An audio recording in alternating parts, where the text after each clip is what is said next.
I have a theory that the ancient Sheikah we learned about in Breath of the Wild and the Zonai we learned about in Tears of the Kingdom were well aware of each other, and that Minoru was the major influence for the ancient Sheikah to create the ancient Sheikah technology, as well as preparing Link and Hyrule Kingdom for the inevitable return of the Demon King Ganondorf.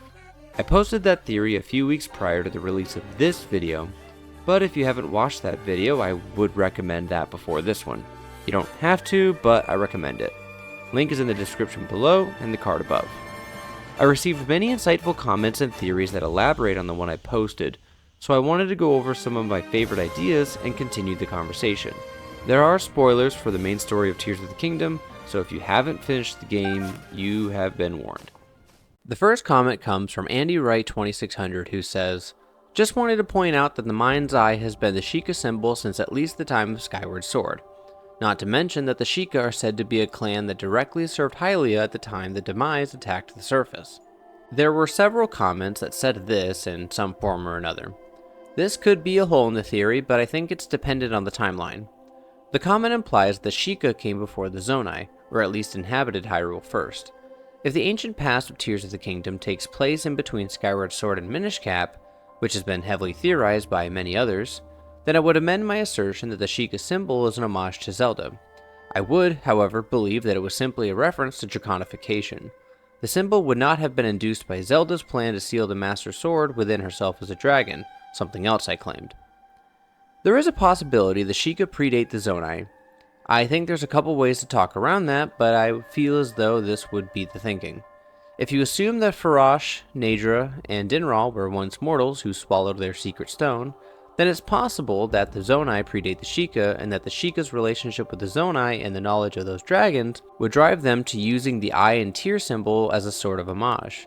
I don't know that it's such a good idea to stack theories like that, but I do think there's a way to explain why the Sheikah symbol is a representation of draconification, even if Zelda didn't influence it. The next comment comes from Vivi the Fox 6697. Here's a theory on how the Sheikah started that would make sense. So, Zelda clearly came from Rauru and his wife Sonia, and she turned out to be a Hylian. Is it out of the realm of possibilities that Minoru was the start of the Sheikah people? While I was doing my research for this video, the idea that Minoru actually started the Sheikah was an idea I was heavily trying to run down. While I think it's possible, this idea is pretty timeline dependent, because if the ancient past is between Skyward Sword and Minish Cap, then Minoru could not have started the Sheikah. The idea that a Sheikah tribe already existed and Minoru trusted them enough to lay the heavy burden of ensuring that Hyrule Kingdom was prepared for the return of Ganondorf could fit no matter where in the timeline Tears of the Kingdom takes place. If there was indeed some mass destruction event, as series producer Hidemaru Fujibayashi claimed was a possibility in a recent interview with Famitsu, then there is certainly a strong possibility that the new Sheikah tribe was started by Minoru. This might explain their proclivity for magic. I like this idea, if only slightly less than what I proposed in my original theory. DB Winehouse made the comment, "After the ancient calamity, the Sheikah weren't just hiding technology, they also hid the secret of the sages, the imprisoning war, all of it. The original Yiga may have been less about evil and more about preserving Zonai Sheikah culture." So the first part of this about the Sheikah hiding the technology and the secrets and all that stuff, I'm 100% on board with that. In fact, I really think that that's what I implied in the theory. The second part is interesting. In-game, the Yiga are explained as a sect of the Sheikah that split off because of their loyalties to Ganondorf. They made their goal to resurrect the Demon King. They are certainly worth talking about here, and the question I have is, why? Why would any of the Yiga become loyal to Ganondorf, even if they were preserving Zonai culture? Ganondorf is the reason the Zonai went extinct. He battled Minoru within an inch of her life and forced Rauru to end his life by sealing him in the imprisoning chamber.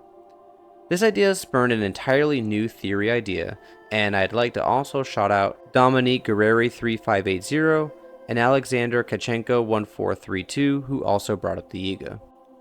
This next comment comes from Clifford Longhead, who said, "The Koroks are probably Kokiri in the Lost Woods, or maybe there are Korok in the ancient past, an era of time they turned to Kokiri but turned back to Korok in the era of Wind and Wind Waker, up until Breath of the Wild and Tears of the Kingdom."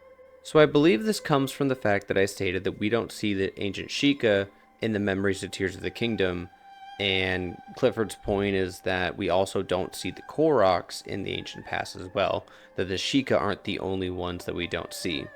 And this is true, the Sheikah and the Zonai were the subject of the video though. And the Sheikah being omitted from the memories was what started me on the path of making that video, but yes, the Korok were omitted from the memories as well.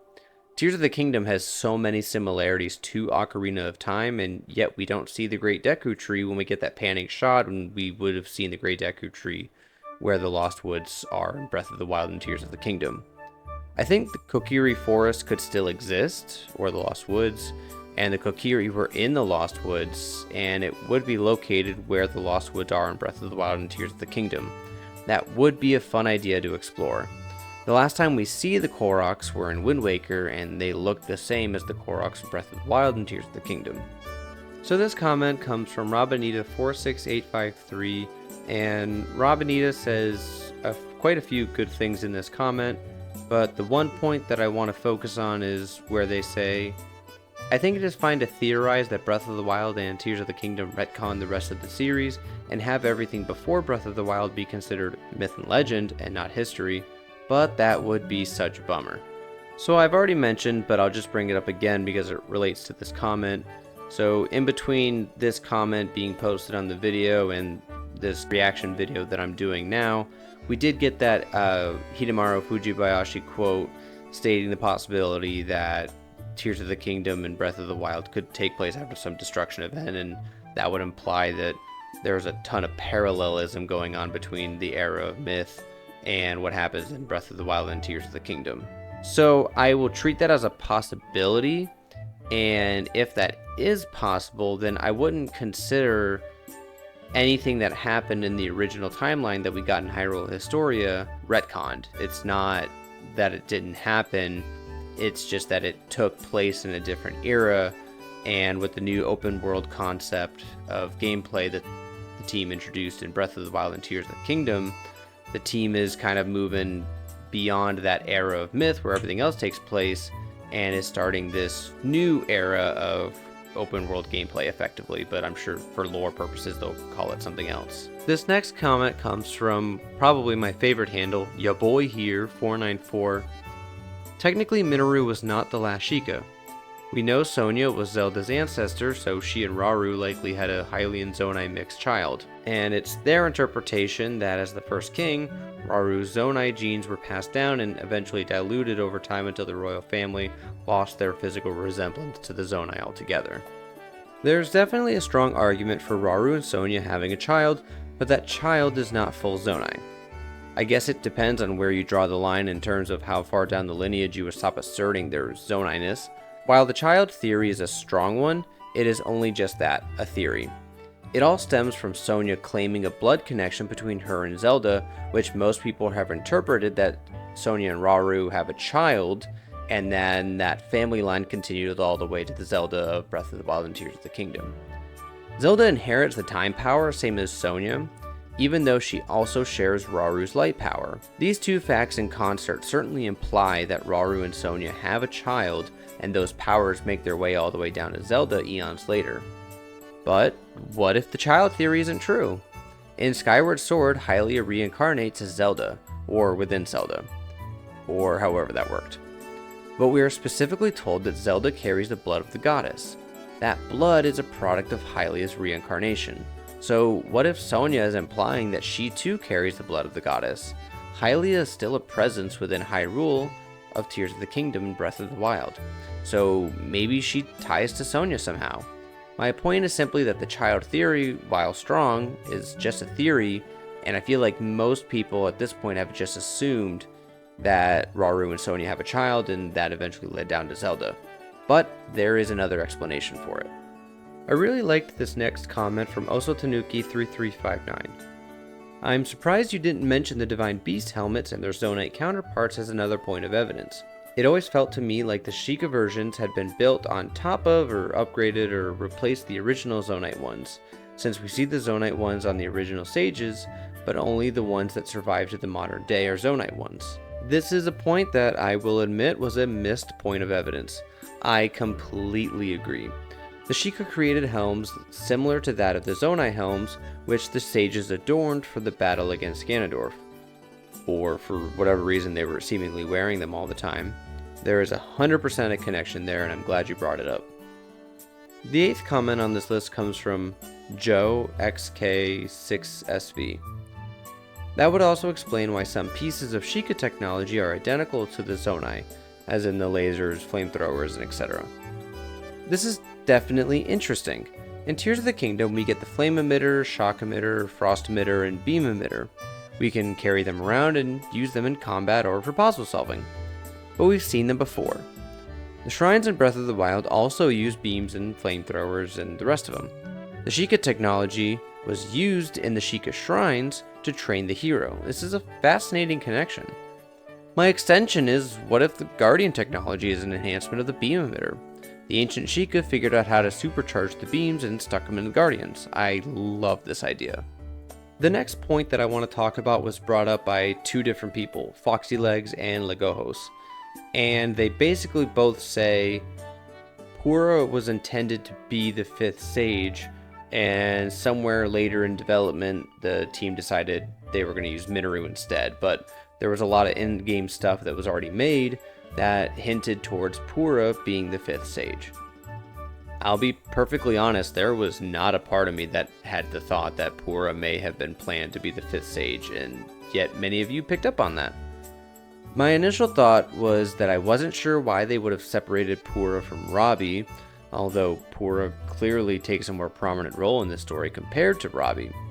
A Sheikah sage would have made a ton of sense given the parallels between Ocarina of Time and Tears of the Kingdom, and Purah clearly has a mastery over technology, and there could have been some way to insert magic given that she creates an aging device that can clearly manipulate time. I think that would have been a harder transition to justify as opposed to creating a second Zonai and Minoru who had the power over spirit. It would be super neat to ask the team if Purah was ever intended to be a sage. This last comment comes from Gamera6861. This seems mostly plausible, but Minoru definitely didn't talk to Impa. That would make Impa over 10,000 years old, but great vid. Okay, I just want to clarify. I wasn't implying that this Impa, the one of Breath of the Wild and Tears of the Kingdom, was the one that Minoru planned with in my theory. I just meant a Impa that would have lived during this time. We know that families in Hyrule are unwaveringly committed to passing names down throughout their generations. Although apparently the Impa from Skyward Sword lived for over 1,000 years?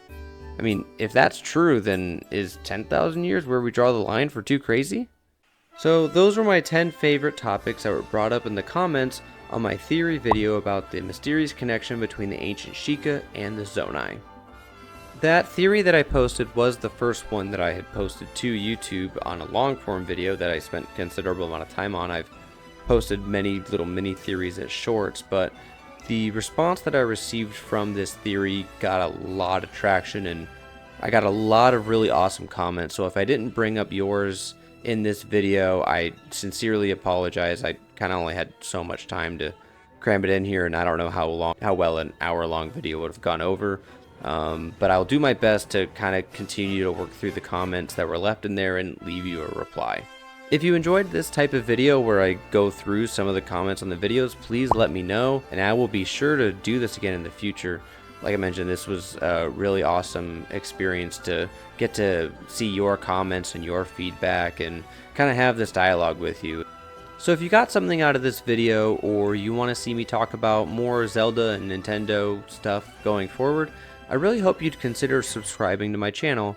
I'm currently trying to get to 1,000 subscribers, and I hope I can get there by earning your subscription by just continuing to bring thoughtful and insightful commentary to some of the most popular Nintendo franchises that we have out there.